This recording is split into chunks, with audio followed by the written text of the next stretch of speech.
Hello everyone, it's Melinda here with CatSmashPuzzles, and today we're doing the second video on the World Series, and we're going to go over rounds 3 and 4. So far I have done rounds 1 and 2, which was the Gradient here, Tropicana Sunset, and then the second round was the Moroccan Repetition Building, and so far I've kind of averaged out about the 45-minute mark, and again my goals for all the 500-piece puzzles is to stay under 45 minutes, and then for the panoramic, I want to be under the hour 10. So I'm at 42, or roughly 43 minutes for this one, and just over 49 minutes for the second round. So I'm doing okay. Still would have rather liked a little bit slower on the second round. So we're now moving on to the detail, which this one is called Farmer's Table, and this is like a heavenly puzzle for me because it's purely pick and place. And then the fourth round is what they call the Unbox Challenge. And as you can see, I don't have a box for it. And I would love to pick this up for you, but the puzzles are kind of in the way. And two, this does not do a very good pickup test. This is an Anatolian puzzle. This is called Curious Capers of the Caybaras. Lots of C's in that name. And it is a cute cartoon picture of capybaras driving, having a picnic on the lake. In a house. I think one's parachuting with some balloons here, just enjoying a drink, and it's just overall a very organized puzzle. You know, if I had the picture, it would probably be very easy, but as you will see in my time lapse, I was all over the place because I actually have never done an unbox challenge. I will say this straight up, I didn't practice an unbox challenge in any way, shape, or form, so this is my first time doing an unboxed puzzle for speed. So I knew that was probably going to be a bit of a disaster because I've mentioned Canada M Puzzles. He is a Canadian puzzler. His name is Adam. He did so many unbox challenge practices, and so he's definitely a good role model to look at to see, how to practice for unboxed. And I definitely didn't take any of that advice and just simply, I'll see how I do. I kind of wanted to see where I stood on it. I think that was really my goal. But I also didn't want to place badly, so I kind of had to weigh the options there, and I decided to just simply think maybe having the box isn't too much of a detriment. I have been watching a lot of puzzlers on Twitch, specifically one puzzler in particular named Kyle, who is kind of even with me in speed, and he basically was doing about 10 minutes average slower on his unboxed puzzles. So I figured that's where I would be at, and so that's kind of my thought, but I wasn't sure, and it was the only puzzle out of all 6 of these I did not see beforehand. So I had no advantage there in regards to seeing the full completed image. If I had, I probably would have been maybe slightly faster, and simply put, it would have been a bit of a hard for me to compare my time with the competition times because I had an advantage. To be fair, I am faster in person, but I think with the lighting, maybe I was sleep deprived since I'm in Germany. I think that would kind of even out my advantage in person, and I think my at-home times are probably on par with what I would have done in person with some of the physical ailments I would have been dealing with. So, those are the 2 puzzles for rounds 3 and 4. So we do have another photo here, which is just kind of interesting. We got 2 photos and now 2 drawings. So, definitely different picks. But this one's my favorite so far because you'll see why in a minute. I was happy about that. This is kind of like my perfect puzzle. It's simply just beautiful colors all over the place, very distinct, like the bowls, the purple. And so I was very excited when I saw that one, and I think, that'll probably be my best time, more than likely, if I were to guess. And then for the unboxed, I kind of was in the unknown spot. I wasn't sure how I would do, but I figured I would probably be slower and I shouldn't be disappointed if I am. The goal did stay the same, though. I wanted to be under 45 minutes for both of these puzzles, even though I knew for this one I might be a bit slower. So I'm hoping that this puzzle will not be a lot less than 45 minutes, maybe even be a sub 40 on this puzzle, and so maybe that'll counteract the slower aspect of the unboxed challenge. So, round 3 and 4 of the World Series. Let's smash it.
Alrighty, rounds 3 and 4 are complete of the World Series. This was Farmer's Table and the Curious Capers of the Caybaras, an Anatolian brand. And so, now, real quick, unfortunately, there was a missing piece in the unboxed one right here. I don't know if you can see it on camera, but yeah, that was rather unfortunate. I looked everywhere for it since this is not my puzzle and I'm borrowing it from Kenzie.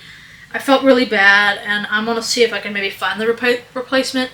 She said she might have lost it in Germany, but I just don't know. I have it, and so I feel like I'm kind of responsible for that missing piece.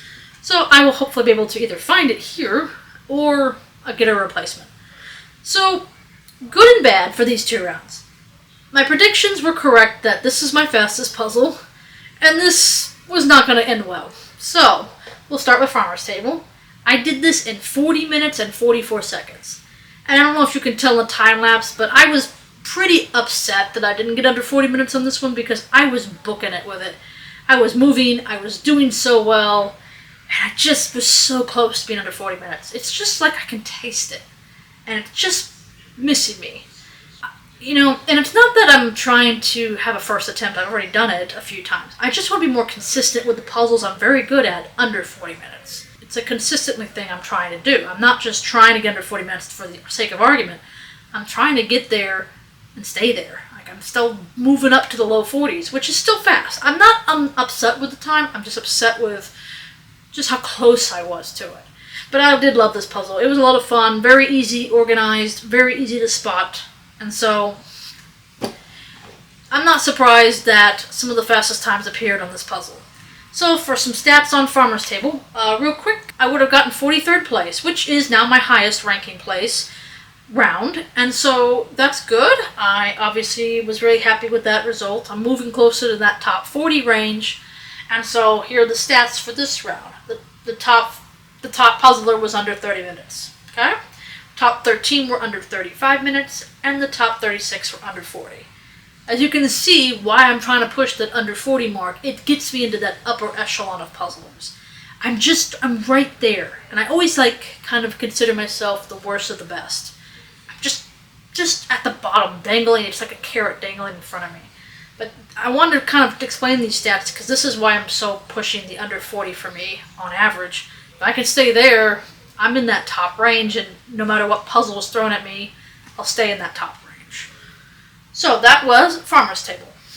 Now for the Caybaras, I'm just going to kind of use that as the shorthand of this puzzle because it's a little hard to say. Say that 20 times fast. My time for this was 50 minutes and 23 seconds, which was kind of on par with what I was expecting it to be. So I was about 5 minutes too slow on this one, and I was almost about 5 minutes under my goal. So they sort of balanced out.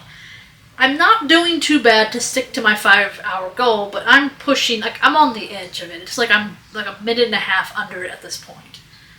And so I knew that we have 2 harder challenges coming up here, the Gibson puzzles. But I figured that the unboxed would have given me a bit more of a challenge than even the Gibson ones. So some retrospect on the unboxed challenge. This one was simple, easy pick and place. I wasn't too worried about that. Nothing more to say on this puzzle. But for the unboxed, I guess my opinion on this. I do use the box quite a bit. I did not think I did, but I do. And I memorized the image, and I don't look back on it very often, but the initial viewing of the image, I do a full-on memorization of it. And the fact that I didn't have it, and I didn't see it prior, so I think that makes it a fair comparison to the competition times. I do think that without the image, I was very much disorganized. And what I mean by that is I did recognize patterns. So I recognized the street. The street really stood out to me. The blue of the pond and then the light sky. The purple house was very easy to distinguish along with the red chair. But what was really kind of confusing me was how the puzzle was organized. You know, my brain saw the street and it was curving, but I didn't know if it was like a big curve across the whole puzzle. And it ends up being only in the corner. And then what I really got confused on was the pond. I didn't know how they were situated in that pond. And so I was very confused. That kind of messed me up in ways I didn't realize. The sky came together rather quickly. And, you know, the flags here were not too bad. The house was easy. But I think my mistake for this one, and I don't know why I decided not to do the border first. I had done the border first on all the other 3 rounds. I should have done the border first. I think doing the border first is the highly recommended way to go, or you really got to. Because if you don't have a good, I guess, starting point. I think if I had done the border first, I might have been better off with like the pond or the street. The middle still might have taken me a little bit to figure out, but I think it would have caused me a bit of a less disorganized mess. So I built sections, which I think was a mistake. It should have been borders and maybe built the sections in the border, and I would have at least had some kind of idea where they should have gone. But I was kind of all over the place. The brand itself was fine. No false fits, thankfully. A little bit shiny. I can see that could be an issue in the competition space when the lighting wasn't the best. I don't know how to get a missing piece from the brand Anatolian. I might ask some of my European speed puzzlers for help on that. We'll see what we can do about the missing piece. I did give myself a 10-second penalty for that. I don't know if that was the rule in the World Series, but I did give myself a 10-second penalty.